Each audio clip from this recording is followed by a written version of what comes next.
رحم اللہ من قرأ الفاتحہ.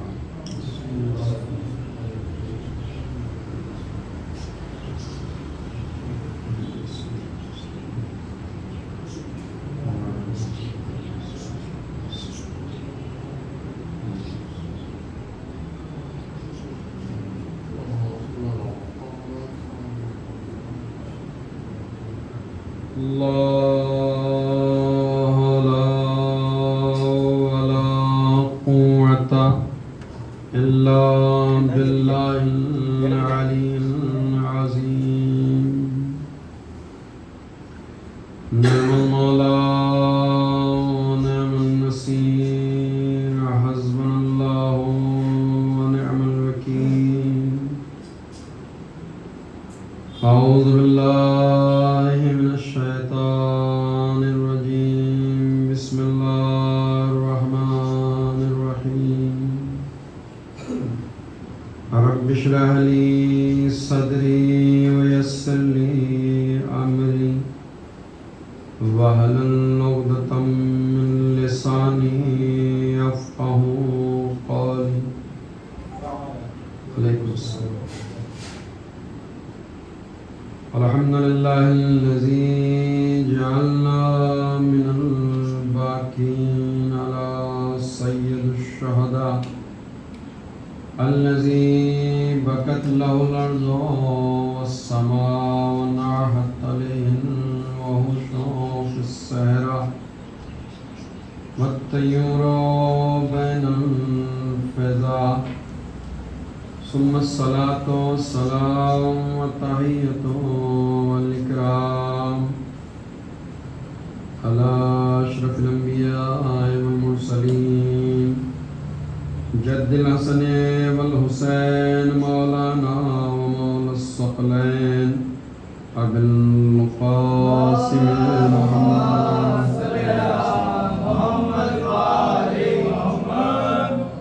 وعلى الطيبين الطاهرين المعصومين المظلومين لا سيما إمامنا المنتظر المهدي صاحب العصر والزمان إمام حجة ابن الحسن صلواتك عليه وعلى آبائه في هذه الساعة وفي كل ساعة وليا وحافظا وقائدا وناصرا ودليلا وعينا حتى تسكنه أرضك طوعا وتمتعه فيها طويلا.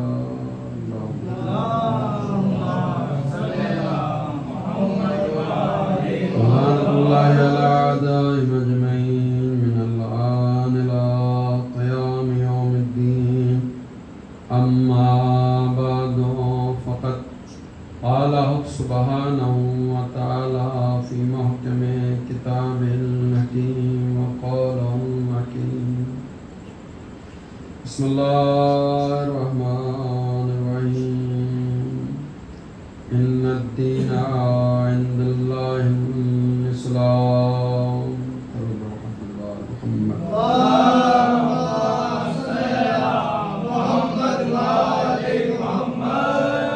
حضرات گرامی قدر، اس قضا خانے کی آج یہ چھٹی مجلس اور ہم اور آپ الحمدللہ پروردگار کی توفیق خاص کے ساتھ ساتھ ہم اس عظیم عبادت عظمیٰ کے اندر مشغول و مصروف ہیں. پروردگار آپ کے پرسے کو اپنی بارگاہ میں اور بالخصوص شہزادی کونین کی بارگاہ میں قبولیت کی منزل عطا فرمائیں. اور جہاں جہاں اس فرش اعضا کے بچھانے والے آباد ہیں پروردگار شہزادے علی اکبر کے صدقے میں ان کی تمام نیک حاجتوں کو پورا فرمائے، ان کی مشکلات کو دور فرمائے، ان کے بیماروں کو شفائے کامل و عاجل عنایت فرمائے. کوئی مقروض ہو تو شہزادے علی اکبر کے صدقے پروردگار اس کے قرضے کو خزانہ غیب سے عطا فرمائے، اور اگر کوئی بے اولاد ہے تو پروردگار ام لیلہ کی کمائی کے صدقے میں ان کو نیک و صالح اولاد عطا فرمائے، اور اس پر شہداء کے صدقے میں اس پر شہداء کے حقیقی وارث یوسف دائرہ حضرت امام مہدی علیہ السلام کی ظہور کے اندر پروردگار تعجیل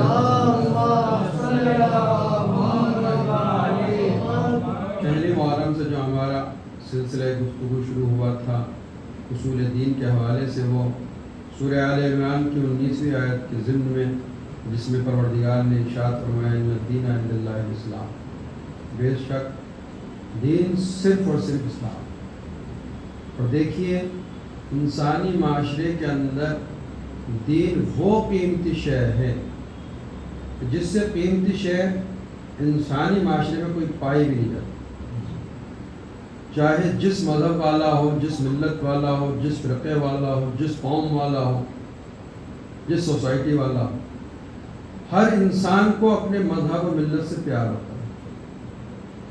انسانی معاشرے کے اندر، انسانی زندگی کے اندر اس کی زندگی بہت سی چیزیں اہم ہیں، لیکن سب سے اہم جو ہے، اگرچہ وہ لاشعوری طور پر اس کو اہمیت نہ دیں، لیکن جب احساسات کے اوپر حملہ ہوتا ہے تو انسانی معاشرے کے اندر ہم نے یہی دیکھا، انسانی معاشرے میں، انسانی زندگی کے اندر جو سب سے قیمتی ہے، جو سب سے اہم ہے، وہ اس کا دین ہوتا ہے، وہ اس کا مذہب ہوتا ہے، چاہے لاشعوری طور پر وہ اس بات کی طرف متوجہ ہو یا نہ ہو روزمرہ کی زندگی میں کہ میرے لیے سب کچھ جو ہے وہ دین ہے۔ لیکن جب پریکٹیکل طور پر ہم انسانی معاشرے کو دیکھتے ہیں تو آخری مرحلے کے اندر آ کر یہ بات واضح ہو جاتی ہے، انسانی سوسائٹی، انسانی معاشرہ، انسانی زندگی کے اندر جو کچھ بھی ہے وہ دین ہے، وہ دین کے لیے سب کچھ کر سکتا ہے۔ آئیے ذرا ہم چند لمحے تمہیدی منزلوں پر رہ کر انسانی زندگی کا جائزہ لیں۔ انسان کے لیے پہلے مرحلے کے اندر سب سے زیادہ کیا اہم ہوتا ہے؟ تو یہ تو آپ دیکھ ہی رہے ہیں کہ پہلے مرحلے کے اندر جو انسانی معاشرے کے اندر ہر انسان کے لیے پہلی چیز بنتی ہے وہ مال۔ مال کمانے کے اندر آدمی لگا رہتا ہے، دولت کمانے کے لیے لگا، اور یہ بھی حقیقت ہے کہ بغیر دولت اور بغیر مال کے انسان کی زندگی گزرنے والی بھی نہیں۔ تو دولت اور مال ضروری ہے انسانی زندگی گزارنے کے لیے، لیکن اب یہ انسان کی عقل کا امتحان ہے، یا یہ کہا جائے کہ یہ عدالت انسانی کا تقاضا ہے کہ یہ دیکھا جائے کہ وہ دولت کس طریقے سے حاصل کر رہا ہے، آیا جائز طریقے سے حاصل کر رہا ہے یا ناجائز طریقے سے۔ تو پہلے مرحلے کے اندر جب ہم نے دیکھا تو انسانی زندگی، انسانی معاشرے کے اندر جو سب سے پہلی اہم چیز نظر آئی وہ ہے مال دنیا، کہ جس کے حصول کے لیے انسان 24 گھنٹے لگا ہوا ہے۔ صبح 8 بجے انسان نکلتا ہے، رات کے 8 بجے آتا ہے، کام کرتے ہوئے، محنت کرتے ہوئے چور چور ہو جاتا ہے آدمی، لیکن کیوں کر رہا ہے؟ تاکہ اس کی زندگی اچھی گزرے، تاکہ اس کے بیوی بچوں کی زندگی اچھی گزرے، تاکہ اس کے بچوں کا مستقبل محفوظ ہو جائے۔ تو یہ ہم نے انسانی معاشرے کے اندر انسانوں کی زندگی گزارنے کا دیکھا کہ وہ مال اور دولت کمانے کے اندر لگا ہوا ہے، اپنا پورا 12 گھنٹے 10 گھنٹے وہ دولت اور مال کو جمع کرنے کے لیے۔ تو کیا یہ فیصلہ کر دیا جائے کہ انسانی معاشرے کے اندر سب سے اہم چیز جو ہے وہ دولت ہے؟ نہیں۔ جب ہم نے ابتدا کی تو پہلے مرحلے پہ ہمیں مال نظر آیا کہ انسان کی زندگی کے اندر مال وہ ہے کہ جس کے حصول کے لیے وہ سب کچھ کرتا ہے، دن رات دوڑتا کرتا ہے، نہ دھوپ دکھتی ہے نہ رات کی ٹھنڈ دکھتی ہے، جو بھی ہے وہ کوشش کرتا ہے کہ مال حاصل ہو تاکہ اس کی اور اس کی زندگی، اس کے بچوں کی، اس کے گھر والوں کی زندگی کے اندر آسانی ہو۔ اب یہ الگ بات ہے کہ بعض ناشکرے ہوتے ہیں جو غلط طریقے سے دولت کے حاصل کرنے میں لگ جاتے ہیں، ورنہ اگر صحیح طریقے سے انسان اگر دولت حلال طریقے سے کما رہا ہے تو یہ وہ عبادت عظمیٰ ہے، کیونکہ سیرت رسول ہمارا موضوع چل رہا ہے۔ اب دیکھیں مسلمان دیکھیں کہ سیرت رسول کیا کہتے ہیں۔ ہمیں سیرت رسول میں ایک واقعہ نظر آتا ہے، سرکار رسالت مآب مدینے سے نکل رہے تھے، ادھر مدینے کے باہر سے کچھ مزدور محنت کر کے واپس مدینے میں پلٹ رہے تھے۔ اب صحابہ نے دیکھا کہ جب سرکار رسالت مآب کی نگاہ ان چند مزدوروں کے اوپر پڑی کہ جو مدینے کے باہر جا کے محنت مزدوری کر کے حلال طریقے سے اپنے اہل و عیال کے لیے رزق حاصل کر رہے تھے، سرکار رسالت مآب آگے بڑھے. آگے بڑھنے کے بعد ان گرد آلود ہاتھوں کو سرکار رسالت مآب نے اپنے لبوں سے چوم لیا کہ خدا رحمت نازل کرے ان ہاتھوں کے اوپر کہ جو اپنے اور اپنے پریوار کے لیے، اپنے گھر والوں کے لیے حلال روزی حاصل کرنے کے لیے. یعنی یہ اہمیت ہے حلال روزی کی. ورنہ ہم نے یہ نہیں دیکھا کہ سرکار رسالت مآب نے کسی عالم دین کے ہاتھ چومے ہوں، ہم نے یہ نہیں دیکھا سرکار رسالت مآب نے کسی شاعر کے ہاتھ چومے ہوں، ہم نے یہ نہیں دیکھا سرکار رسالت مآب نے کسی امیر کے ہاتھ چومے ہوں، ہم نے یہ نہیں دیکھا کہ سرکار رسالت مآب نے اپنی زندگی کے اندر کوئی بہت بڑا منصب والا تھا، کوئی بہت بڑا تاجر رہا ہو، اس کے ہاتھ چوم لیے. لیکن ہاں سرکار کی زندگی کے اندر دیکھا تو یہ کہ مزدوروں کے ہاتھ مٹی میں اٹے ہوئے ہیں، لیکن سرکار رسالت مآب نے بڑھ کے ان ہاتھوں کو چوم لیا اور ان مزدوروں کو دعا دی کہ خدا تم پر رحمت نازل کرے کہ تم رزق حلال کے اندر مشغول ہو اور یقین رکھو کہ تم عبادت الہی میں مشغول ہو. ایک درود پڑھے محمد و آل محمد.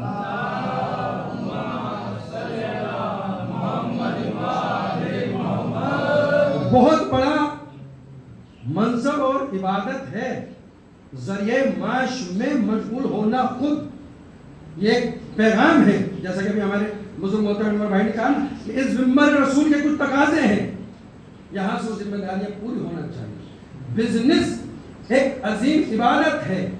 اگر انسان سیرت رسول اور اس فرش عادت سے حقیقی تبرک لے کے اٹھ رہا ہے تو جب وہ 8 بجے نکل رہا ہے تو جس طرح سے اسے مسجد پہ جا کر نماز پڑھ کے خوشی کا احساس ہوتا ہے کہ میں نے پروردگار کی عبادت انجام دی ہے، اگر وہ یہ تصور لے کر ذہن سے نکل رہا ہے اپنے گھر سے کہ بیوی بچوں کے اخراجات شریعت نے میرے اوپر واجب کیے ہیں، لہذا بیوی اور بچوں کی ضرورت پوری کرنے کے لیے مجھے اللہ نے ہاتھ دیے ہیں، پیر دیے ہیں، ان پیروں کو حرکت دینا پڑے گی، ان ہاتھوں کو حرکت دے کے محنت کر کے ہمیں اپنے قوت بازو سے اپنے عزت و اقارب کے لیے پیسہ حاصل کرنا ہے.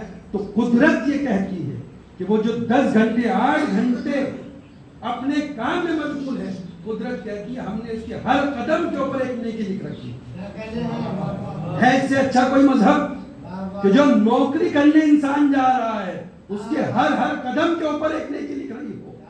لیکن اسلام کی تعلیمات ہمیں پتہ ہو تب کہ انسان جو نوکری پہ نکل رہا ہے وہ باوضو ہو کر نکلے. یعنی وضو کر کے آنا صرف مجلسوں ہی کے لیے نہیں ہے، نماز ہی کے لیے نہیں ہے. نہیں، جب انسان اپنی ڈیوٹی کے اوپر جا رہا ہے، انسان اپنی نوکری کے اوپر جا رہا ہے، انسان اپنے کام کے اوپر جا رہا ہے تو گھر سے باوضو ہو کر نکلے. جتنے قدم اس کے زمین کے اوپر پڑیں گے اللہ ہر قدم کے اوپر ایک نیکی لکھتا ہے. کتنا آسان طریقہ ہے. شریعت کے بارے میں یہ غلط تصور ہے کہ شریعت پر عمل کرنا بہت دشوار ہے. شریعت سے آسان چیز تو میرے خیال سے اس کائنات میں کوئی ہے ہی نہیں. جو عمل کرے اس کے لیے بہت آسان ہے، جو عمل نہ کرے اس کے لیے مشکل ہی مشکل ہے. اور آپ دیکھیں شریعت کا کتنا احسان ہے کہ کام پہ اپنے نکل رہا ہے، شریعت نے کہا وضو کر کے نکل جاؤ تو ہم تمہارے ہر قدم کے اوپر ثواب دیں گے. تو پہلے مرحلے کے اندر جب ہم نے دیکھا انسانی معاشرے کے اندر تو جو اہم چیز نظر آئی وہ کیا؟ مال دنیا. چاہے شیعہ ہو، سنی ہو، عالم ہو، جاہل ہو، نمازی ہو، بے نمازی ہو، ہر آدمی دولت کمانے کے لیے لگا ہوا. تو دولت کمانا کوئی بری بات ہے نہیں، جیسے کہ میں اس میں اشارہ کرا. تو کیا یہ فیصلہ کر لیا جائے کہ انسانی معاشرے کے اندر سب سے قیمتی شے جو ہے وہ مال ہے؟ نہیں. جب ہم نے انسانی معاشرے کا اور تحقیق مطالعہ کیا تو انسانی معاشرے کے اندر ایک چیز اور ابھر کے آئی کہ جس چیز کے اوپر یہ انسان اپنا مال بھی قربان کر دے گا. پہلے مرحلے کے اندر جس مال کو جمع کرنے کے لیے نہ وہ دن کی دھوپ دیکھ رہا تھا، نہ وہ رات کی تاریکی دیکھ رہا تھا، نہ وہ دسمبر کی سردی دیکھ رہا تھا، نہ وہ جون کی گرمی دیکھ رہا ہے، نہ وہ کچھ بھی نہیں دیکھ رہا ہے، نہ اپنے آرام کو قربان کرا، لیکن پیسہ جمع ہو جائے تاکہ اولاد اور گھر والے اچھی طریقے سے زندگی گزاریں. اور اسلام یہی کہتا ہے محنت کرو، مزدوری کرو، کوشش کرو. لیس للانسان الا ما سعى. انسان کے لیے کچھ نہیں ہے سوائے اتنا ہی جتنی بھی کوشش کر لے. خبردار کوئی دوسرے کی خوشحالی کو دیکھ کر چلے نا. لیکن آج معاشرے کا عالم یہ ہو گیا ہے کہ ہم اپنی پریشانیوں سے اتنے پریشان نہیں ہیں، ہم اپنے دکھ سے اتنے دکھی نہیں ہیں جتنے اپنے پڑوسی کی خوشی سے دکھی ہیں یہ خوشحال کیوں ہے؟ بہرحال کسی معاشرے کا ہو، لیکن شیعہ معاشرے کا یہ عالم نہیں ہونا چاہیے. ہمیں اپنے بھائی کی ترقی دیکھ کے خوش ہونا ہے، جلنا نہیں ہے. پروردگار ہمارے بھائی کو اور ترقی دے، تو یہ ہونا چاہیے انسان کی زندگی کا درد. تو پہلے مرحلے میں تھا مال، لیکن اب جب ہم نے دقیق طریقے سے معاشرے انسانی کا مطالعہ کرا تو پتہ چلا کہ نہیں، مال سے بھی اہم ایک چیز ہے کہ جس کے اوپر وقت آ جائے گا تو یہ انسان جو 24 گھنٹے مال کمانے میں لگا ہوگا اس مال کو بھی قربان. اور وہ کیا ہے؟ انسان کی جان. ایک آدمی ہے 20-25 سال محنت، کڑی محنت کر کے اس نے 50-60-1 کروڑ روپے جمع کیا.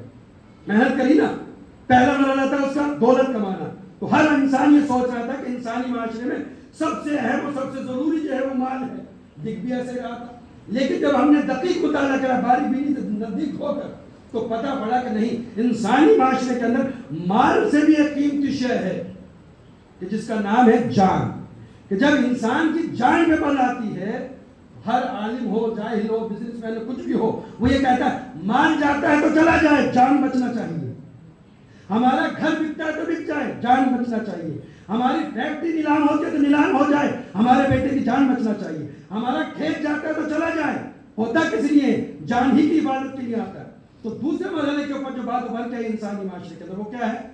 انسان کی جان.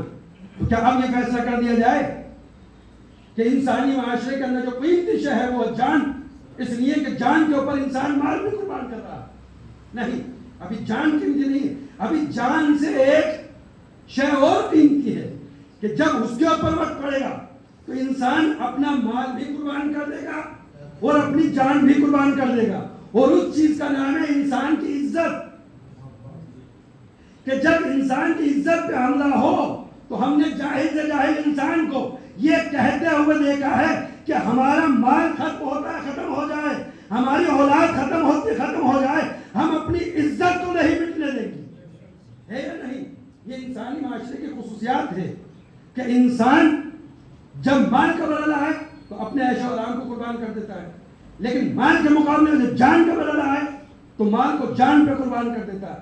لیکن جب جان کے مقابلے میں عزت پہ حملہ ہو جائے تو انسان نہ پھر مال دیکھتا ہے نہ جان دیکھتا ہے، پھر اپنی عزت کی حفاظت کرتا ہے کہ نہیں، ہماری عزت نہیں مٹنے دیں گے. ہماری دولت ختم ہوتا ختم ہو جائے، ہماری جان ختم ہوتی ختم ہو جائے، ہمارا خاندان ختم ہو جائے، ہماری نسلیں ختم ہو جائے، لیکن عزت نہیں مٹنے دیں گے. تو تیسری چیز کیا سامنے آئی انسانی معاشرے میں کہ نہیں، مال سے قیمتی جان، جان سے قیمتی انسان کی عزت. تو کیا اب یہ فیصلہ کر دیا جائے کہ انسانی معاشرے کے اندر جو سب سے قیمتی شے ہے وہ انسان کی عزت ہے؟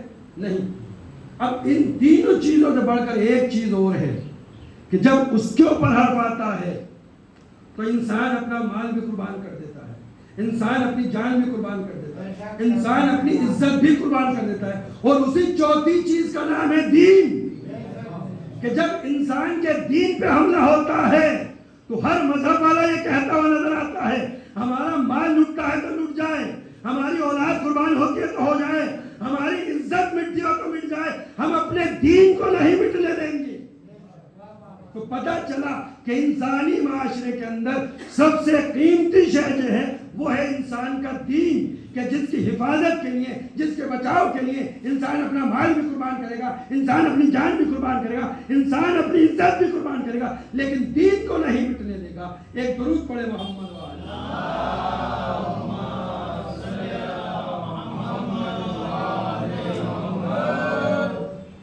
تو اب میں پورے عالم تمہید کے بعد پورے عالم اسلام کے مسلمانوں کو دعوت دینا چاہ رہا ہوں خصوصیت کے ساتھ کہ غور و فکر کرو کہ جب دین سب سے اہم ہے کہ جس کے لیے انسان مسلمان بالخصوص اپنا دولت، اپنی جان، اپنی عزت سب کچھ قربان کرا ہے، تو کہ یہ مسلمان کی بے وقوفی نہیں ہوگی کہ وہ دین حاصل کرے اور غلط طریقوں سے حاصل کر لے. آگے میں اپنی کل کی گفتگو کرتا ہوں کہ جو چیز ہر انسانی معاشرے کے اندر سب سے قیمتی ہے اس کا مذہب، اس کا دین، اس کا ریلیجن، چاہے وہ ہندو مذہب ہو، چاہے وہ سکھ مذہب ہو، چاہے وہ عیسائی مذہب ہو، چاہے بدھسٹ ہو، کسی بھی مذہب کا ماننے والا. ہر انسان کے لیے سب سے اہم جو ہوتا ہے وہ اس کا مذہب ہوتا ہے، وہ اس کا دین ہوتا ہے. تو اس مسلمان کے لیے سب سے اہم جو ہے وہ دین ہے. خود سرکار امام حسین نے، یعنی ایسا نہیں کہ صرف انسانی معاشرے کی یہ خصوصیت ہے کہ جب دین پہ وقت پڑے گا تو وہ اپنا مال بھی قربان کرے گا، اپنی جان بھی قربان کرے گا، اپنی عزت بھی قربان. نہیں، حسین نے کربلا کے میدان میں یہی عملی طور پہ کر کے بتایا. حسین نے بتایا حسین اپنا مال بھی قربان کر دے گا لیکن دین نہیں مٹنے دے گا. حسین اپنی اولاد کو بھی قربان کر دے گا لیکن دین نہیں مٹنے دے گا. حسین اپنی بہنوں کی چادریں بھی قربان کر دے گا لیکن دین نہیں مٹنے دے گا.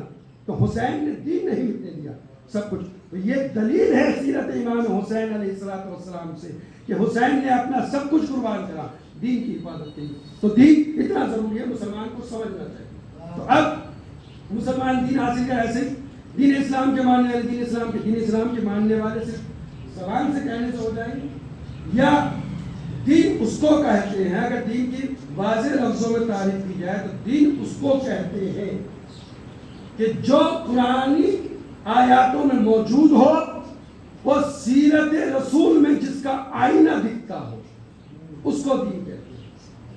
یعنی قرآنی تعلیمات، جب دوسرے لفظوں میں یہ کہہ دیا جائے کہ قدرت نے اپنے دین کو سمجھانے کے لیے دو چیزیں دی، ایک تھیوری اور ایک پریکٹیکل. جو اسٹوڈنٹ کو بہتر سمجھ لیں گے تھیوری اور پریکٹیکل کیا ہوتا ہے. دونوں چیزیں پہلے تھیوری پڑھائی جاتی ہے، اس کے بعد اس تھیوری کو سمجھانے کے لیے اسٹوڈنٹ کو پریکٹیکل میں لایا جاتا ہے. ڈاکٹری اور کوئی سی بھی اصول ہو کہ پہلے تھیوری اور رولز پڑھائے جاتے ہیں کہ یہ رولز ہیں. جب وہ رولز اور تھیوری اسٹوڈنٹ پڑھ لیتے ہیں تب مرحلہ آتا ہے پریکٹیکل کا، کہ اب پریکٹیکل کر کے جو تھیوری پڑھی ہے اس کے اوپر عمل کرو تاکہ زندگی کے کسی مرحلے کے اندر تھیوری تمہارے ذہن سے نہ جائے. تو قدرت نے انسانوں کی ہدایت کے لیے دو چیزیں بھیجی. قدرت نے ایک تھیوری بھیجی اور ایک پریکٹیکل بھیجا. تھیوری کا نام ہے قرآن مجید، پریکٹیکل کا نام ہے سیرت رسول.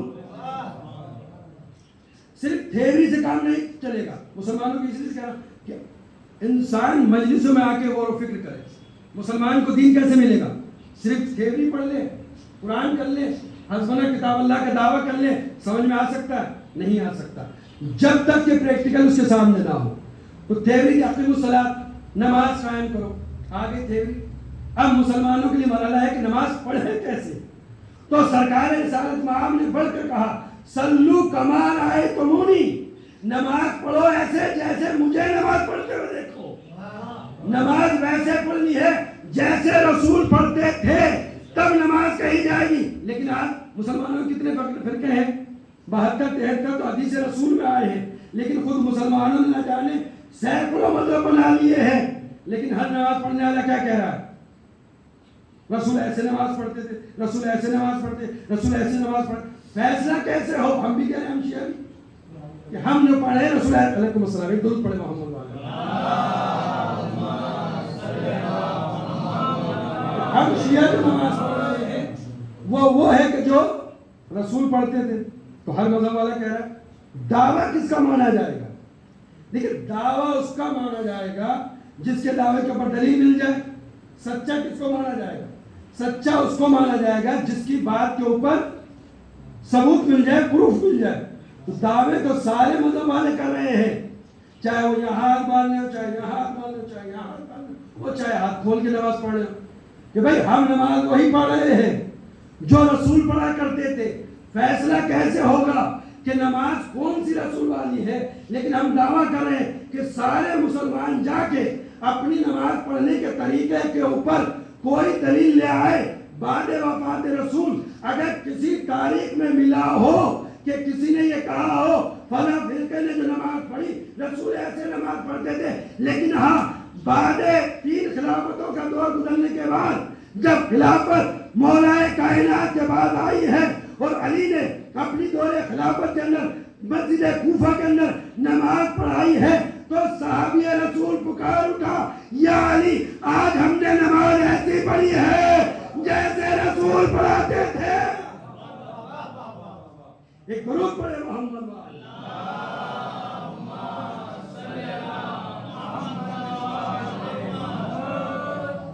خلافت پہ آنے کے بعد جب علی علیہ السلام نے نماز پڑھائی تو لوگ پکار اٹھے کہ آج ہم نے وہ نماز پڑھی ہے کہ جو رسول کے پیچھے پڑھا کرتے تھے. یہ صحابہ یہ نہیں کہہ رہے تھے کہ ہم نے وہ نماز پڑھی ہے کہ جو رسول کے پیچھے پڑھاتے تھے, یہ بتا رہے تھے کہ اب تک کہ ہم نے جو نماز پڑھی ہے وہ صحیح نہیں تھی.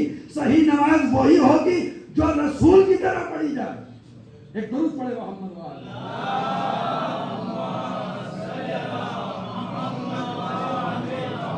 دین کہ جو انسانی معاشرے میں بھی اور مسلمان معاشرے کے اندر بھی سب سے اہم ہے, کہ جس کے لیے انسان اپنا سب کچھ قربان کر دینے کے تیار ہے. اب یہ لمحے فکر ہے کہ وہ دین ہمیں کس سے حاصل کرنا ہے, توحید ہمیں کس سے حاصل کرنا ہے, عدل ہمیں کس سے حاصل کرنا ہے. وہ حاصل کرنے کا جو واحد طریقہ وہ کیا ہے؟ نبوت. نبی کہتے ہی اسے ہیں. نبی کے معنی خبر دینے والا, جو ادھر کی خبریں لا کر ادھر دے, ورنہ ادھر والوں کو ادھر کی خبریں کیسے پتہ پڑے. لیکن میں نے پھر ایک جملہ کہا تھا کہ جب تک کہ ہم دین کو صحیح راستوں سے نہیں لیں گے, جو کل 3 طریقے بتائے کہ دین حاصل ہوگا سیرت رسول سے, اور سیرت رسول حاصل کرنے کے 3 طریقے, وہ 3 طریقے کی توضیح میں نے پیش کر دی. صحیح طریقہ جو ہے وہ یہ ہے کہ سیرت رسول آل محمد سے لی جائے, تب صحیح معنوں کے اندر ہمیں سیرت رسول ملے گی. اس لیے کہ دین نام ہے قرآن کی آیات اور سیرت رسول پر عمل کرنا, اور جو کچھ بھی ہے وہ اس کائنات کے سب کچھ رسول کے لیے. آدم کی نبوت رسول کے لیے صدقے ملی, انبیاء کو نبوت رسول کے صدقے ملی, کائنات کو وجود رسول کے صدقے میں ملا. ہر شے کو وجود جو مل رہا ہے وہ رسول کے صدقے میں ملا. اچھا, یہ رسول کی خصوصیت ہے. انبیاء کے تذکرے تو قرآن میں ہیں. مسلمان غور فکر کرے قرآن پڑھتے وقت. آدم کا تذکرہ ہے, نوح کا تذکرہ ہے, موسیٰ کا تذکرہ ہے, عیسیٰ کا تذکرہ ہے. 25 انبیاء کے نام تو خود قرآن میں آئے, جبکہ نبیوں کی تعداد کتنی؟ 1,24,000. سب نبیوں کے تذکرے نہیں ہیں, لیکن چند نبیوں کے تذکرے آئے. لیکن یہ دیکھیے کہ کسی بھی نبی کو وہ فضیلت قدرت نے نہیں دی اور قرآن نے نہیں دیا کہ جو ہمارے نبی حضرت محمد مصطفیٰ کو.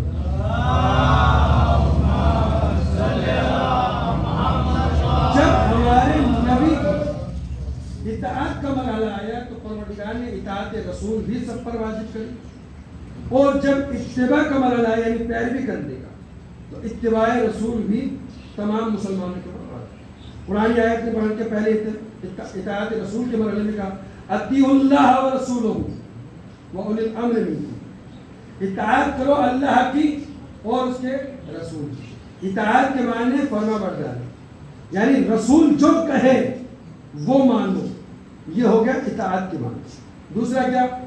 قل ان کنتم تحبون اللہ فاتبعونی, اے میرے حبیب ان مسلمانوں سے کہہ دو کہ اگر تم اللہ سے محبت کرتے ہو تو مجھ محمد کی اتباع کرو. یعنی عمل رسول کی اتباع کرنا یہ ہر مسلمان کی اتباع. تو مسلمانوں کے اوپر 2 چیزیں واجب ہوئی نا, ایک اطاعت رسول, ایک اتباع رسول.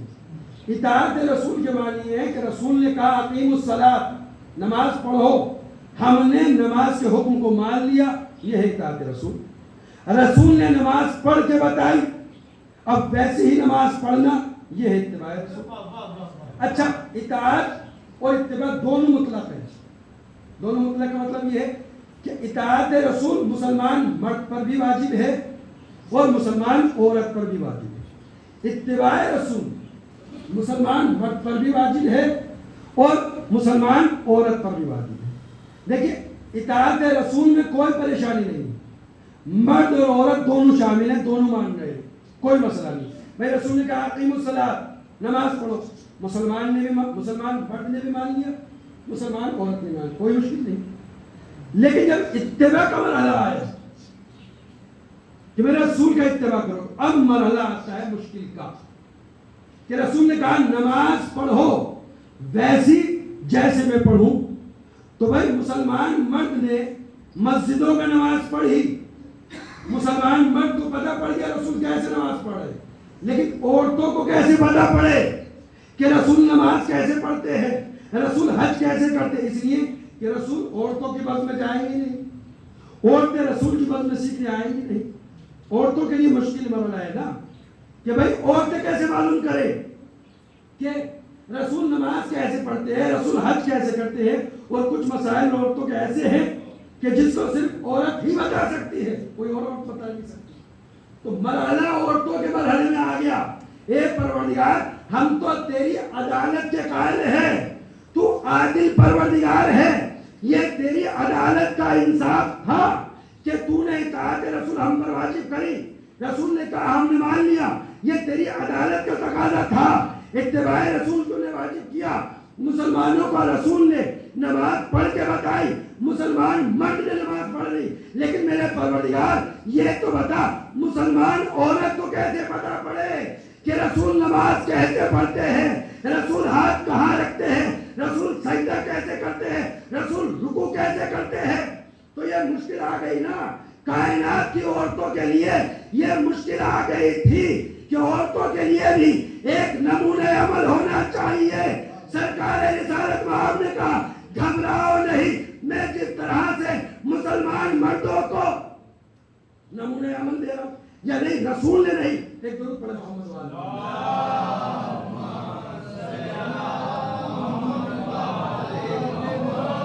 پہلا سوال آئے گا بارگاہ معبود میں, کیونکہ جب ہم نے توحید کا اقرار کر لیا, جب عدالت کا اقرار کر لیا, تو یہ تو عدالت الہی کا الفاظ ہے نا کہ اللہ نے مسلمان مردوں کے لیے اطاعت رسول کا حکم دیا, اتباع رسول کا حکم دیا. یہ عدالت الہی کا تقاضا تھا کہ اس نے اطاعت کے نمونے بھی دیے, اتباع رسول کے نمونے بھی دیے, لیکن عدالت الہی پر اب حرف آ رہا ہے کہ میرے معبود مردوں کی نماز پڑھنے کا طریقہ الگ ہے, عورتوں کی نماز پڑھنے کا طریقہ الگ ہے, مردوں کے ہاتھ رکھنے کا طریقہ الگ ہے, عورتوں کے ہاتھ رکھنے کا طریقہ الگ ہے, مردوں کے سجدے میں جانے کا طریقہ الگ ہے, عورتوں کے سجدے میں جانے کا طریقہ الگ ہے.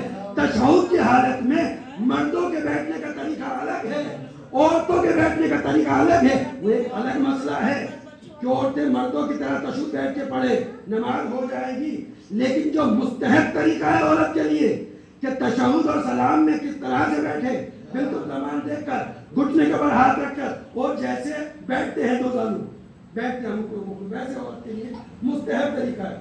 تشہد جیسے مرد پڑھے ویسے پڑھے چل جائے گا, لیکن جو مکمل صحیح طریقہ عورت کے لیے حالت نماز میں, تشہد کی حالت میں, سلام کی حالت میں وہ الگ ہے. تو یہ عورتوں کے لیے مشکل پیدا ہوئی. کائنات کی عورتوں نے بارگاہ پروردگار میں سوال کیا معبود حق تیری عدالت پہ آ رہا ہے, یہ تو ناانصافی ہو گئی نا کہ تو نے مردوں کے لیے نمونہ عمل رسول کی شکل میں, علی کی شکل میں, حسن کی شکل میں, حسین کی شکل میں دے دیے, ہم عورتوں کے لیے بھی تو کوئی نمونہ عمل ہونا چاہیے. عجب نہیں قدرت کی بارگاہ سے آواز آؤ, اے میری کلیدو گھبراتی کیوں ہو, میرے افضل نبی کے گھر کیوں اندر 20 جماعتی ثانی کے اندر میں ایک ایسی بیٹی دوں گا, میرے افضل نبی کو ایک ایسی بیٹی عطا کروں گا کہ جس کی زندگی پہ چل کر, جس کے عمل کو دیکھ کر مسلمان عورتیں عمل کریں گی. اچھا دیکھیے, یہ بنیادی شرط تھی کہ عورتوں کے لیے جو نمونہ عمل اللہ بھیجے وہ رسول کا جز ہونا چاہیے, رسول کا غیر نہیں ہونا چاہیے, ورنہ اتباع رسول نہیں کرائے گا. بھائی فرض کریے رسول کی اتباع کرنی نماز پڑھنے میں, اگر جس کی اتباع کرے وہ رسول کا جز نہ ہو, فرض کرو کہ رسول کی بیوی ہو تو وہ رسول کا اتباع تو نہیں کرائے گا نا, کیونکہ بیوی رسول کی جز نہیں ہے. لیکن شریعت نے اور رسول نے جس بیوی کا اتباع کرنا واجب قرار دیا ہے اس بیوی کو سرکار رسالت مآب نے یہ کہہ کر اپنا جز قرار دیا, فاطمہ تو بضعۃ منی, فاطمہ میرا ہی ٹکڑا ہے. اب فاطمہ کا اتباع رسول کرائے گا اور مسئلہ حل ہو گیا کہ عورتوں کے لیے نماز پڑھ کے فاطمہ بتائیں گی کہ کس طرح سے نماز پڑھی جائے گی, عورتوں کے لیے تشہد کی حالت میں فاطمہ بیٹھ کے بتائیں گی کہ نماز کس طرح سے پڑھی جائے گی, روزہ رکھ کے فاطمہ بتائیں گی, عورتوں کے مسائل فاطمہ بتائیں گی. تو کل کائنات کی عورتوں کے لیے جو نمونہ عمل بنا وہ ذات فاطمہ زہرا سلام اللہ. ایک درود پڑھے محمد.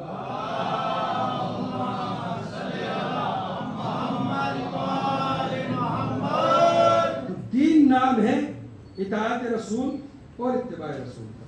بغیر اطاعت رسول کیے ہوئے، بغیر اتباع رسول کیے ہوئے کوئی بات سمجھ میں آنے والی نہیں ہے. مسلمان نے غلطی وہاں کری کہ جو سیرت رسول لی وہ پہلے 2 طریقوں سے لی، اور جو تیسرا طریقہ تھا مکمل علیہ السلام مکمل سیرت رسول حاصل کرنے کا، وہ مسلمانوں نے چھوڑ دیا. اور وہ سیرت رسول حضرت ابو طالب یا اہل بیت علیہ السلام بتا سکتے.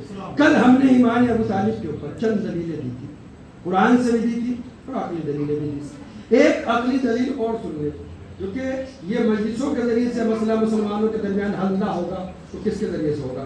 مسلمانوں کے جلسہ سیرت پاک رسول میں ایمان ابو طالب کی گفتگو ہوتی نہیں ہے، کیونکہ وہاں تو سیدھا یہ کہہ دیا جاتا ہے بھولے والے مسلمانوں سے کہ وہ ایمان لے کر نہیں آئے. جبکہ اگر حقیقت کے آئینے سے دیکھا جائے تو ابو طالب سے بڑا بعد از خدا و رسول اس کائنات میں کوئی نہیں ہے. اس کائنات کے اندر بعد از خدا و رسول ابو طالب علیہ السلام سے بڑا کوئی نہیں. اب ایک عقلی مثال تو ایمان ابو طالب کی دیکھیے. میں گنگا نگر میں آیا ہوں، کچھ دوست ایک کہے کہ چلیے مولانا گھومنے چلتے ہیں. جب گھومنے گئے ہیں تو کہیں نہ کہیں کھانے کا وقت ہو ہی جائے. کھانے کا وقت ہو گیا، بہت توجہ رکھیے گا ایمان ابو طالب کے بعد. کھانے کا وقت ہو گیا، ہمیں دوستوں کو نہیں لے ہمیں بھوک لگنے لگی. تو جیسے ہمیں ڈھابا دکھا، ہم نے دوستوں نے بھائی کاری والے لوگوں کو کھانا نہ کھاتے چلو. تو دوست نے نہیں مولانا آگے کھائیں. میں چلو آگے. پھر ایک ڈھابا ہے 10 قدم کے بعد، ہم نے کہا بھائی یہاں تو روک دو. انہیں تھوڑے سے دیکھا ڈھابے کو ادھر ادھر، کہا نہیں مولانا آگے کھائیں. میں نے پھر صبر کر دیا. تیسری مرتبہ جب میری بھوک کا پیمانہ ٹوٹنے لگا، میں نے کہا بھائی اس ڈھابے پہ تو روک ہی دو، کھانے کے پیسے میں دوں گا. تو دو ہنسنے لگے. کہا مولانا مسئلہ پیسے دینے کا نہیں ہے. میں نے کہا بھائی نہیں، سارا مسئلہ پیسے ہی کا ہے، اس لیے جتنے فساد ہوتے ہیں پیسے کی بنیاد پر ہوتے ہیں. تو انہوں نے کہا نہیں مسئلہ پیسے کا نہیں. میں نے کہا نہیں مسئلہ پیسے ہی کا تھا، ورنہ جو پہلا ڈھابا آیا مجھے بھوک لگ رہی ہے، میں مولانا ہوں، مجلس سے پڑھنے آیا ہوں، میری بات ہر میں مان رہے ہو، جو کہہ رہا ہوں کرو. پہلا ڈھابا آیا آپ نے روکا نہیں، دوسرا ڈھابا آیا تب بھی نہیں روکا، اب تیسرے ڈھابے تو مجھے جھگڑا ہی کرنا پڑ رہا آپ سے کہ نہیں روکو مجھے کھانا کھانا ہی ہے. تو مولانا انہوں نے کہا کہ مولانا بات یہ ہے کہ جو پہلا ڈھابا تھا وہ ہم کھا ہی نہیں سکتے تھے. میں نے کیوں؟ کہا وہ اپنے میں سے نہیں اور کسی اس کا ہم کھا نہیں سکتے. تو میں تھوڑا غصہ ٹھنڈا ہوا کہ نہیں میں دوست نے بات صحیح کری، میری تبھی نمازیں چلی ہے. تو میں نے اچھا دوسرے ڈھابے میں کیا ہوا؟ تو کہا وہاں بھی یہ مسئلہ تھا. تو میں نے اچھا چلو تیسرے ڈھابے میں دیکھ لو. کہا یہاں بھی یہ مسئلہ ہے. پھر میں جب تھکا کے میں نے کہا بھائی جہاں تمہارا مسئلہ حل ہو جائے ہم گاڑی روک دیں. تو دوست آگے بڑھے اور پھر آدھے گھنٹے کے بعد انہوں نے ایک ڈھابے کے سامنے جگہ روک دی، گاڑی لے آ کے روک دی. میری سانسوں میں سانسیں آ گئی کہ اب تو مرنے سے بچ جائیں گے. گئے میں پہلے فوراً پہلے کھانا لگا، کھانا لگا، کھانا کھا لیا. کھانا کھانے کے بعد جب دوست بل پیمنٹ کرنے لگے تو میں نے ان سے کہا اچھا بھائی مجھے یہ بتا دو یہ اپنے میں سے تھا؟ کہا جی مولانا اگر اپنے میں سے نہیں ہوتا تو ہم آپ کو کھانا کھلاتے تھے. تو میں نے کہا آپ کو کیسے پتا چلا کہ یہ اپنے میں سے؟ اس نے کلمہ آپ کے سامنے آ کے پڑھا تھا گنگا نگر میں آ کے، یا دانش بھائی نے پڑھوایا تھا ان کو کلمہ کہ یہ لا الہ کہو محمد رسول اللہ کہو؟ کہا نہیں ہم نے تو نہیں پڑھوایا. تو میں نے کہا آپ کو کیسے پتا چلا کہ اپنے والا؟ تو انہوں نے ایک دیوار پر لگے ہوئے ٹکڑے کی طرف اشارہ کیا. اب جب میری نگاہ گئی تو ٹکڑا رکھا اور اس کے اوپر لکھا تھا محمد رسول اللہ. بہت توجہ ہے مثال کے اوپر کہ ایمان ابو طالب کیا اس کے اوپر لکھا ہوا تھا محمد رسول اللہ. تو میں نے کہا بھائی محمد رسول اللہ لکھا ہوا اس سے کیا ہو؟ کہا مولانا محمد رسول اللہ کا ٹکڑا وہی لگائے گا کہ جو مسلمان ہو. تو میں نے کہا مسلمانوں کی عقلوں کے اوپر پتھر پڑ گئے ہیں. آج 1400 سال کے بعد بھی اگر کوئی مسلمان صرف محمد رسول اللہ کا لکھا ہوا ٹکڑا لگا لے تو یہ اس کے ایمان کی دلیل بن جاتی ہے. ارے جس گھر کے اندر پورا کلمہ پڑا ہو، جس ابو طالب کے گھر کے اندر محمد رسول اللہ کا ٹکڑا نہیں تھا، خود محمد رسول اللہ ایک درود پڑھے محمد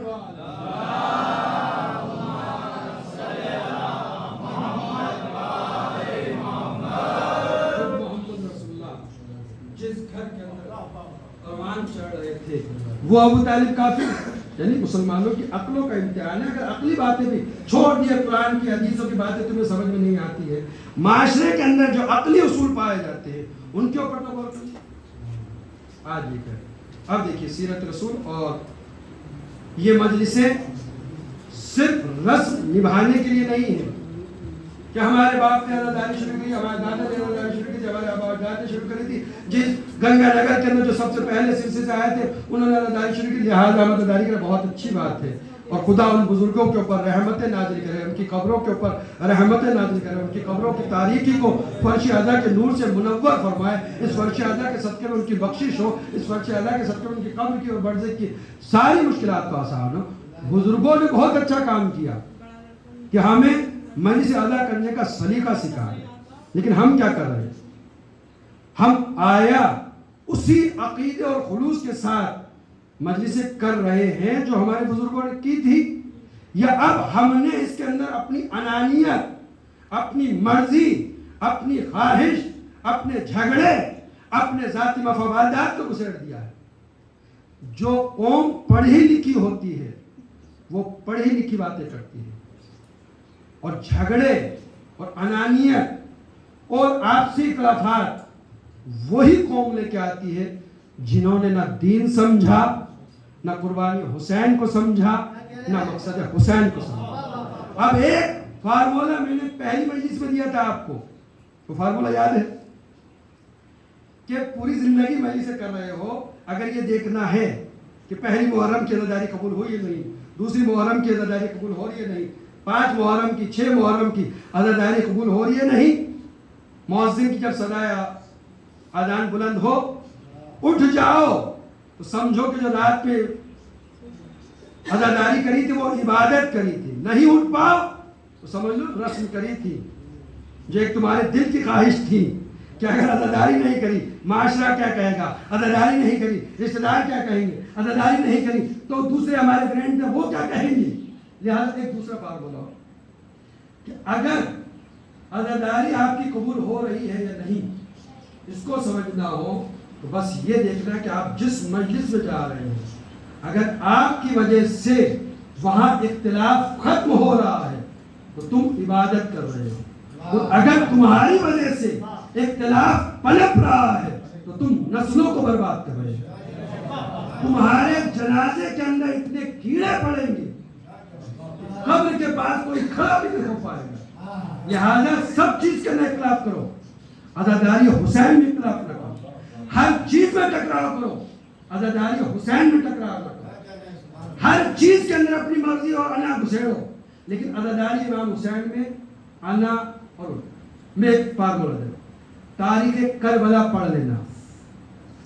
حسینی وہ ہوتا ہے جس کے درمیان جھگڑا نہ ہو، حسینی وہ ہوتا ہے جس کے درمیان اختلاف نہ ہو، حسینی وہ ہوتا ہے جس کے درمیان من مٹاؤ نہ ہو. دیکھیں ضروریات زندگی ہو ہم نہ آ پائے ایک الگ معاملہ ہے، لیکن جھگڑوں کو، ذاتی رائے کو، ذاتی انانیت کو عزاداری میں لیا ہے، یہ غلط بات ہے. میں ایک بات بتا پوری ذمہ داری سے ممبر رسول سے یہ جملہ کہہ رہا ہوں تمام عزاداروں کو کہ حسینیوں کی تاریخ پڑھو.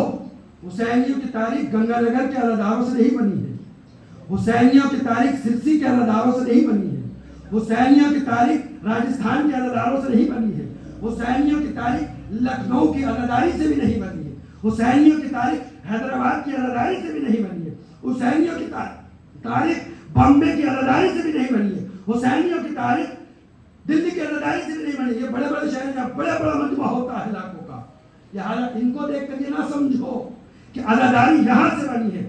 عزاداری کے لیے جو عزادار حسین نے چنے تھے وہ 28 رجب ہی کو چن لیے تھے.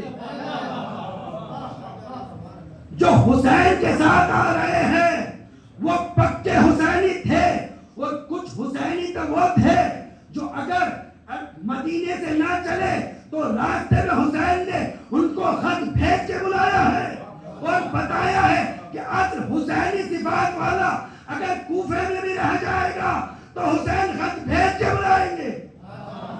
حبیب ابن عزیر کو بلایا نہیں، کیونکہ حسین جانتے تھے کہ جس عزاداری حسین کے لیے مجھے حقیقی حسین چاہیے وہ تمام حبیب ابن مظاہر میں پائے جاتے ہیں۔ حسین کو جو اپنی عزاداری کے لیے حقیقی حسینی چاہیے تھے وہ زہیر ابن قین تھے۔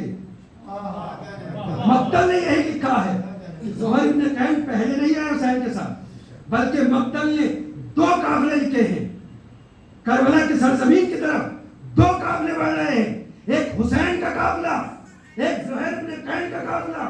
اور تاریخ یہ لکھتی ہے کہ جہاں امام حسین کا پڑاؤ ہوتا ہے زہیر وہاں سے حرکت کر چلتے ہیں، اور جہاں سے حسین یعنی زہیر یہ کوشش کر رہے تھے کہ امام حسین اور زہیر کے جو قافلہ متصل ہے اس میں ملاقات، لیکن ہر تاریخ لکھتی ہے کہ ایک جگہ جا کر پہاڑ کے دامن میں ایسا مقام آ گیا کہ حسین کے خیمے بھی وہی نصب ہوئے، زہیر کے خیمے بھی وہی نصب۔ اب دیکھیے پیغام عزاداری، حسین کس حسینیوں کو چاہتے ہیں؟ نہ گنگا نگر والے کے حسینیوں کو، نہ سرسی کے عزاداروں کو، نہ راجستھان کے عزاداروں کو، نہ تاڑے گڑھ کے عزاداروں کو، اس لیے کہ تاڑے گڑھ میں وہ عزادار رہتے ہیں کہ مولانا نقی حسین ممبر پہ تو بہت اچھا بیان دیتے ہیں، لیکن جب آج لائف میں آ جائے تو اپنے گھر میں انصاف قائم نہیں کر پاتے۔ لہٰذا حسین کو ایسے عزادار نہیں چاہیے، حسین کو وہ عزادار چاہیے جو زہیر ابن قین جیسے ہو۔ جب رکے تو شہزادے علی اکبر کو بھیجا حسین نے، جا حسین بیٹا علی اکبر میرے حقیقی حسینی کو بلا کے جا۔ گئے جناب علی اکبر پیغام دیا، آئے جناب زہرا کہا حسین نے زہر کیا وجہ ہے، کیا مجھے نہیں جانتے میں کون ہوں؟ اگرچہ ابھی تک کہ زہر جو ہے عثمانی مسلک کے ہیں، عثمانی مسلک کے جو ہے حسینی مسلک کے ابھی نہیں بنے ہیں، لیکن بہرحال جان لے کہ حسین کون ہے۔ حسین نے بلایا زہر کیا بات ہے، ہم سے ناراض نہیں آقا، اگر فاطمہ کے لال سے ناراض ہو جاؤں گا تو کہاں جاؤں گا؟ کہا پھر کیا وجہ ہے کہ تم ہم سے آگے آگے چلو؟ کہا نہیں مانگ۔ اب حسین نے جب تلقین کرے تو اسی لیے کہتے ہیں کبھی کبھی دعا کے لیے کیوں کہا گیا کہ دوسروں سے کہو کہ ہماری دعا کرے، ہماری نجس زبان ہے، ہم نہ جانے کتنے گناہ کرتے ہیں، لیکن جب دوسرا ہمارے لیے دعا کرے گا تو خلوص نیت سے دعا کرے گا۔ تو وہ تو خیر امام وقت تھے، ان کی زبان سے نکلے ہوئے جملوں کی کیا تاثیر ہوگی، کیا معجزہ ہوگا، لیکن یہ ایک معاشرے کے لیے ایک درس حسینی ہے کہ اپنے معاشرے کے اندر ایک دوسرے سے کہو کہ ہماری دعا کرو، بیمار ہو دوسرے بھائی سے کہو میری بیماری دور ہونے کے لیے دعا کرو، مقروض ہو اپنے دوسرے عزادار بھائی سے کہو کہ میرے لیے دعا کرو کہ میرا قرض دور ہو جائے۔ لیکن آج حسینی کا معاملہ کیا پڑا، ایک عزادار دوسرے عزادار سے کہتے ہوئے شرما رہا ہے کہ اگر اسے پتہ پڑ گیا کہ میں مقروض ہوں تو بجائے میرے لیے دعا کرنے کے یہ 10 آدمیوں کو بتائے گا کہ دیکھو ہو گیا آگے لائن کے اوپر، آگے سڑک کے اوپر۔ یہ ہمارے معاشرے کا عالم بنتا چلا جا رہا ہے۔ ایسے حسینی ہو سکتے ہیں، ایسے کو حسینی کہہ سکتے ہیں، ایسے کو عزادار کہہ سکتے ہیں۔ ایک عزادار دوسرے عزادار کو اپنی پریشانی بتاتے ہوئے ڈر رہا ہے تو ہم کون سی عزاداری کر رہے ہیں، ہم کون سی عزاداری کر رہے ہیں؟ ایک عزادار اگر دوسرے عزادار کو اپنی پریشانی بتاتے ہو تو حسین نے کہا زہر کو تلقین کی، زہر آئے خیمے کے اندر، بیوی کہا میں نے تمہیں طلاق دی، میں نے تمہیں آزاد کیا، جاؤ۔ غلام سے کہا یہ میں حسین کی مدد کے لیے جا رہا ہوں۔ تو یہ ہے حسینی، اصل حسینی یہ ہے کہ جن کو حسین نے چنا ہے، اور کچھ حسینی تو وہ تھے کہ جو کربلا کے اندر جب پتہ پڑا تو وہ حسین کے پاس چلے آئے۔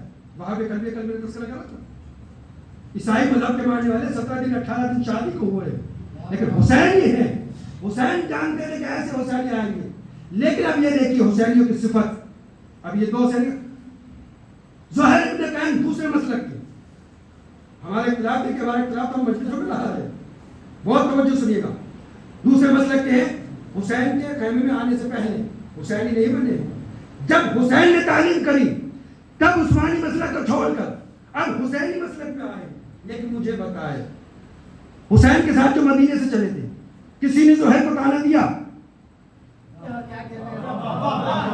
کسی نے زہیر کو تانا کیا زہیر تم ہمارے دیوان میں پہلو میں بیٹھو گے؟ ارے ابھی تک کہ تم عثمانی مسلک کے تھے، ہم حسینی مسلک کے ہیں، ہم مدینے سے چلے ہیں، تم راستے میں ساتھ آئے ہو؟ نہیں کہا نا کسی نے، جبکہ حسین کے وفادار تھے۔ آج ہمارے میں کیا ہے، آج لاکھوں سنی شیعہ ہونے کے لیے تیار ہے، لیکن مسئلہ یہ پڑ رہا ہے کہ اگر شیعہ ہو جائیں گے تو ان کی بچیوں سے شادی کون کرے گا؟ اپنی سید، ہم سید ہیں، سید والے کردار ہے نہیں، وہ اپنی آنے میں اڑے ہوئے ہیں۔ سید خمینی صاحب تھے جو اتنا بڑا اتنا پاک و پاکیزہ سید اپنی بیٹی کو تو غیر سید کو دے دے. وہ تارا گڑھ کے، سرسی کے، یو پی کے، دلی کے بھیا ہو، وہ اپنی بیٹی اپنے گھروں کے اندر غیر سردار بیٹی لانے میں کہہ کہ نہیں ہم سید ہیں، ہم نے لائیں گے. خمینی صاحب سے بڑے سید ہو تم. یہ ہے وہ تھا حسین کا حقیقی عزادار جس نے درد حسینی سے درد حاصل کر کر اتنا بڑا انقلاب برپا کر دیا. جو زبانی عزادار ہوتے ہیں وہ اپنے جھوٹے سیدوں کے دعوے میں الجھے رہتے ہیں.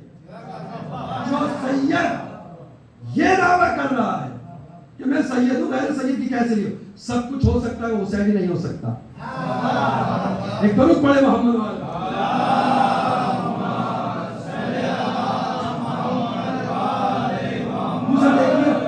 چلیے زہر خیر نے تو کوئی خطا نہیں کری تھی نا، آگے آگے امام کے چل رہے تھے، لیکن امام نے جب کہا تو ترکے کے حسینی خیمے میں. لیکن حسینی کا کیا کردار تھا کہ ایک بھی تانا نہیں دیا زہر کو کہ اب تک کہ تم نہیں آئے، یوں نہیں کہا. اب پوری تاریخ کربلا سمیت میں بہت بڑا جملہ کہنے جا رہا ہوں. تاریخ کربلا کے اندر جو سب سے بڑا مجرم تھا وہ حر ہے نہیں. اگر حر حسین کو گھیر کر کربلا میں نہ جاتا تو حسین کے بچے 3 دن کے بھوکے پیاسے شہید نہ ہوتے، حسین کربلا میں شہید نہ ہوتے. تو جو کربلا میں حسین کو لانے والا ہے وہ کون؟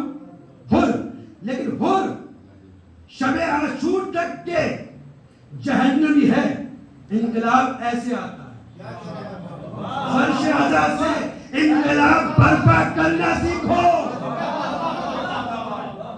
اگر روز 10 دن مجلسوں میں آ رہے ہو اور تمہارے دل سے یہ خواہش ہی نہیں نکل پا رہی ہے ہم سید ہیں، غیر سید کی بیٹی کیسے کر لے؟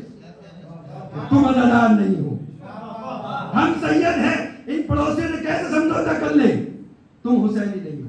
تو سب سے بڑا گناہگار تھا کون؟ حر.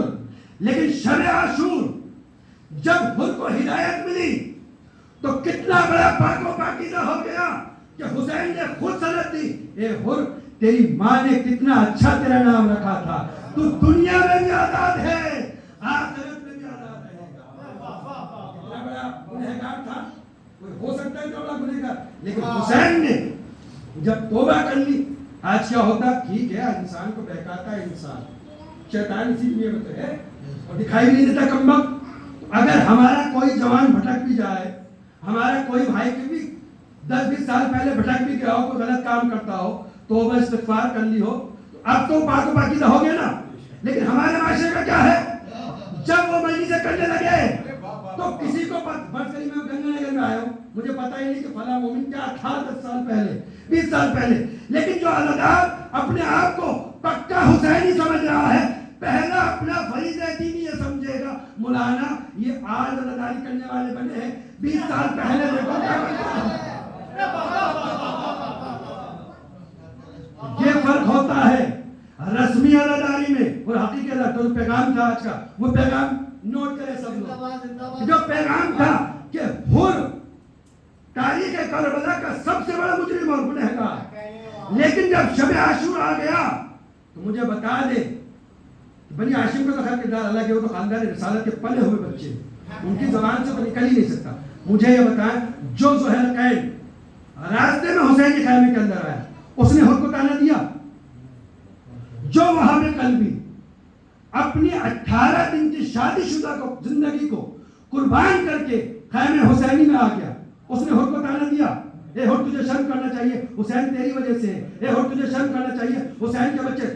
کسی بھی خیمے حسینی میں سے کسی بھی حسینی نے کوئی تانا نہیں دیا. تو اے میرے عزادارو، یہ فرش عزا سے، یہ کربلا سے درس لے کے اٹھو کہ حسینی وہ ہوتا ہے جو دوسرے حسینی کو تانا نہ دے.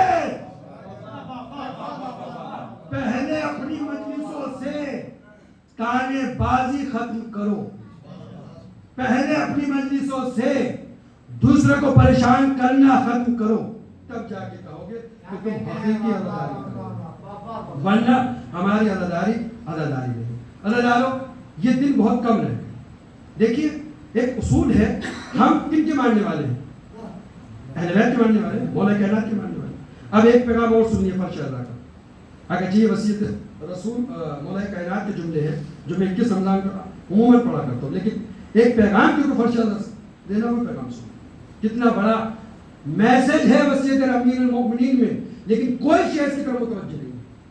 علی علیہ السلام نے اپنی بہت بڑی وصیت کری، اس میں ایک جملہ کہا اوصیکم بتقوی اللہ ونظم امرکم، میں علی تمہیں جو چند دنوں کے بعد، 2 دن بعد، 1 دن بعد دنیا سے جانے والے ہیں، وہ اپنے سارے شیعوں کو جو اس وقت موجود تھے 40 ہجری میں اور صبح قیامت تک آنے والے سارے شیعوں کو ایک پیغام دے رہے ہیں۔ وصیت رسول آج بھی موجود، وصیت امیر المومنین آج بھی موجود ہے نہج البلاغہ میں، کہ اوصیکم بتقوی اللہ، میں تمہیں وصیت کر رہا ہوں تقوی الہی، ونظم امرکم، اور اپنے امور کے درمیان نظم و ضبط پیدا کریں، یعنی ڈسپلین۔ یعنی علی تمہیں کہہ رہا ہے کہ خدا کا خوف رکھنا اور اپنی صفوں کے درمیان ڈسپلین رکھنا۔ اتنی بڑی، اچھا یہ بھی سمجھ میں آ رہی ہے۔ آپ ایک دنیاوی باپ کے لیجیے، جب کسی باپ کا اس دنیا سے آخری وقت آنے لگتا ہے، اگر وہ اپنی اولاد کو جمع کرے کہ میرے بیٹے میری بیٹیوں سب آ جاؤ، میری بہویں، میرے نواسوں، میرے پوتے سب آ جاؤ، میں تمہیں وصیت کر رہا ہوں، تو ہر انسان کان لگا کے سنے گا نا۔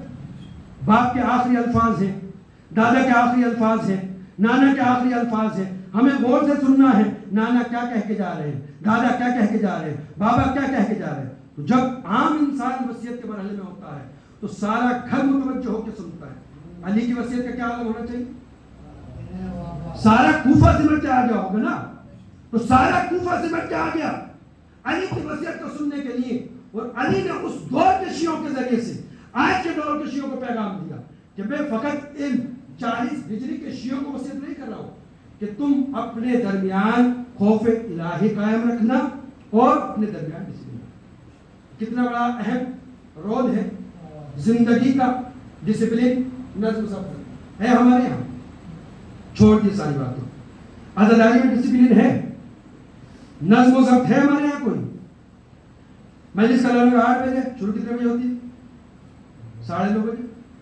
مجلس کا اعلان 9:30 بجے، شروع کتنے بجے ہوگی؟ 10 بجے۔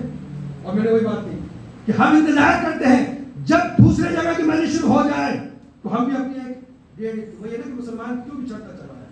ہر مسلمان جب اپنی ڈیڑھ کی مسجد الگ بنانے لگتا ہے تو وہ قومیں ترقیاں نہیں کرتی ہیں۔ عزاداری عبادت ہے، اگر وقت پہ ہم آ جائیں تو ہر ایک کی عبادت کے وقت ہوتی رہے گی، لہذا ہم اپنے آپ کو پابند بنائیں وقت کا۔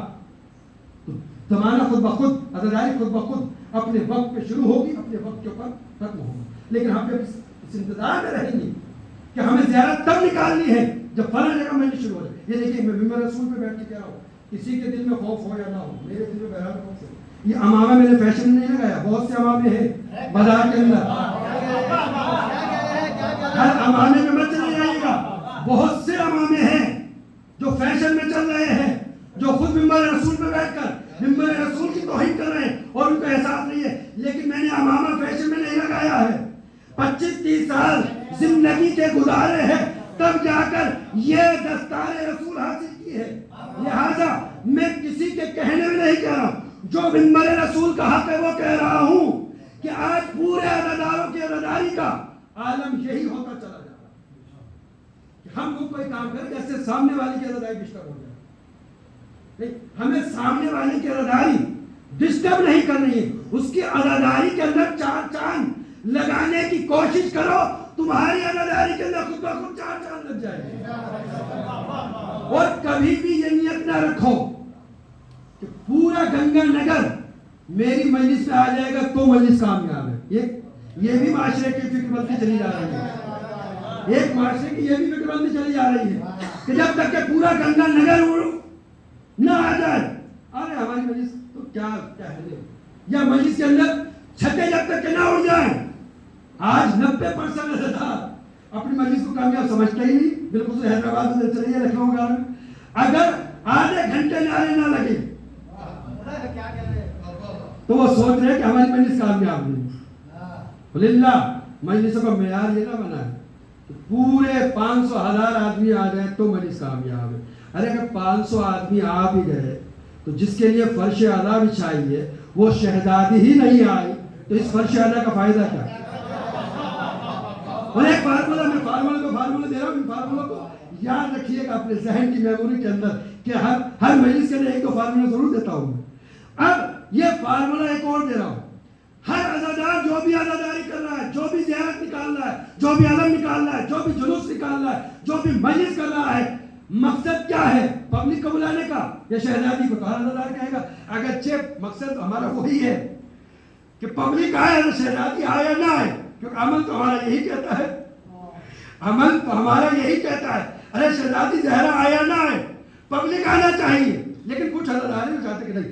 تو اگر یہ دیکھنا ہو کہ ہماری مجلس کے اندر شہزادی فاطمہ آئی ہے یا نہیں آئی ہے، تو فرش ادا بچتے ہی اگر تمہارے ذہن میں یہ ہے کہ کوئی آئے یا نہ ہے، شہزادی کونین آ گئی ہے، بس اتنا کافی ہے، تو تمہاری مجلس کامیاب۔ اور اگر یہ سوچ رہے ہیں کہ فلاں نہیں آیا، فلاں نہیں آیا، اور جو نہیں آیا اس سے شکوہ بھی کر رہے ہیں ہماری مجلس میں کیوں نہیں آیا، ہمارے یہاں کیوں نہیں آیا، بھئی اس کا معاملہ ہے، شہزادی کونین کا معاملہ ہے۔